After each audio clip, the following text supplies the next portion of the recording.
அன்பு வணக்கங்கள்.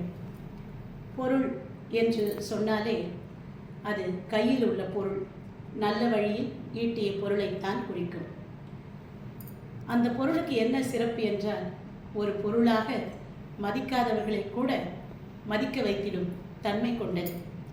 இதைத்தான் வள்ளுவர் பொருள் அல்லவரை பொருளாகச் செய்யும் பொருள் அல்லது இல்லை பொருள் என்றார்.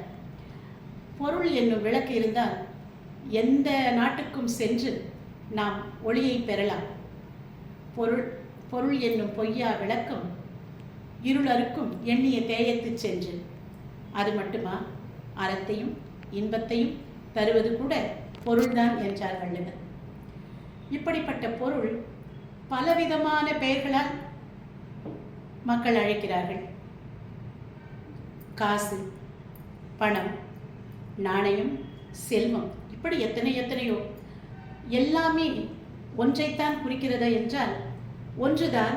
ஆனால் அது வரும் வழியை பொறுத்துதான் அதற்கு பேர் மாறுகிறது. காசு என்றால் எப்படி வேண்டுமானாலும் சம்பாதித்துக் கொள்வது. அதனால்தான் முறையற்ற வழியில் வருகின்ற பணத்தை காசு என்றும் குற்றமுடையது என்றும் சொல்கிறார்கள். காசெறிவிரையே காசில் கொற்றத்து ராமன் கதை, இப்படியெல்லாம் சொல்லும் போது காசு என்பது குற்றம் என்ற பொருளில்தான் புலவர்களால் குறிக்கப்படுகிறது. இதைத்தான் கண்ணதாசனும் அழகாக சொல்லுவார். காசு என்ற சொல்லின் பொருள் குற்றம் என்பது, காசு வர நீங்கிவிடும் சுற்றம் என்பது. நாணயம் என்றால் அதன் பேர் நேர்மை என்பது, நல்லவர்க்கு காசு பணம் தேவையற்றது. அதே காசு நாணயமாக நாம் அழைக்கப்படுவது எப்போது என்றால், நல்ல வழியில் நேர்மையாக நயத்துடன், அதாவது சொல்வது ஒன்று செய்வது ஒன்று இல்லாமல் வாழும் சான்றோர்களால் ஈட்டப்படுவதுதான் நாணயம். இந்த நாணயத்திற்கு நேர்மை என்ற பொருள் உண்டு. அவர் நாணயமானவர் என்று சொல்கிறோமே, எதனால்? அவர் வாக்கு தவறாதவர், தூய்மையானவர் என்று அர்த்தம். ஆக நல்ல வழியில் பணம் ஈட்டினால் நாணயம் என்றும், அல்ல வழியில் ஈட்டினால் காசு என்றும் சொல்கிறோம். சென்று கொண்டே இருப்பதால் அதற்கு செல்வம் என்றும் பெயர் உண்டு. அந்த செல்வம் நல்ல வழியில் சேர்ந்தால் நமக்கு பயன் தரும். அப்படி நல்ல வழியில் செலவிடவில்லை என்றால் அதனால் என்ன நமக்கு தீமை என்பதை வள்ளுவர் நன்றியில் செல்வம் என்ற அதிகாரத்தில் மிக மிக அழகாகவும் அழுத்தமாகவும் சொல்கிறார். கொடுப்பதுவும் துய்ப்பதுவும் இல்லார்க்கு அடுக்கிய கோடி உண்டாயினும் இல். அடுத்தவங்களுக்கு கொடுக்கணும், நாமளும் அனுபவிக்கணும். அப்படி இல்லைன்னா அவங்க கோடி கோடியாக அடுக்கி வச்சா கூட ஒன்றுத்துக்கும் பலன் கிடையாது. ஏதம் பெரும் செல்வம் தான் துவான் தக்கார்க்கு ஒன்று ஈதல் இயல்பிலாதான். ஒருத்தர் யாருக்குமே கொடுக்காம தானும் அனுபவிக்காம இருந்தா அவன் கையில் இருக்கிற செல்வத்தையே குற்றம்தான். அது ரொம்ப துன்பத்தை கொடுக்குற பெரிய விஷயம் அப்படின்றாரு. அது மட்டும் இல்லை, பணத்தை வாங்கி வாங்கி சேர்த்து வச்சுக்கிட்டு எதுவுமே பண்ணாத இருந்தா அந்த பணம் அழகான பொண்ணு கல்யாணம் ஆகாமலே வயசாயிடுற மாதிரின்னார். அற்றார்க்கு ஒன்று ஆற்றாதான் செல்வம் மிக நலம் பெற்றான் தமிழ் மூத்தற்றென்றார்.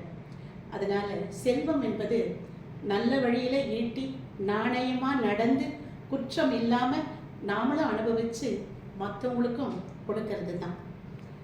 காசை அதனாலதான் குற்றமாக இருந்தா கூட அது எப்படி இருந்தா நல்லா இருக்குன்றத வாலி அவர்கள் ஒரு அழகான பாடல்ல சொல்லியிருப்பார். காசேதான் கடவுளப்பா, அந்த கடவுளுக்கும் இது தெரியும் அப்பா. கைக்கு கை மாறும் பணமே, உன்னை கைப்பற்ற நினைப்பது மனமே. நீ தேடும் போது வருவதுண்டோ, விட்டு போகும் போது சொல்வதுண்டோ. அளவுக்கு மேலே பணம் வைத்திருந்தால் அவனும் திருடனும் ஒன்றாகும். வரவுக்கு மேலே செலவுகள் செய்தால் அவனும் குருடனும் ஒன்றாகும். களவுக்கு போகும் பொருளை எடுத்து வறுமைக்கு தந்தால் தருமமடா. பூட்டுகள் மேலே பூட்டுகள் போட்டு பூட்டி வைத்தால் அது கருமமடா. இப்படி நாம் சேர்க்குற நமக்கு தேவையான அளவுக்கு தான் சேர்க்கணும் பணத்தை. அளவுக்கு மீறி சேர்த்துட்டா நாம் திருடர்கள். அதே மாதிரி நமக்கு இருக்கிற செல்வத்தை கிடைச்சது கொஞ்சமாக இருந்தாலும் அதை வச்சு நாம் வாழ்க்கையை நடத்தணும். வரவுக்கு மேலே செலவு பண்ணிட்டா நாம் குருடர்கள்.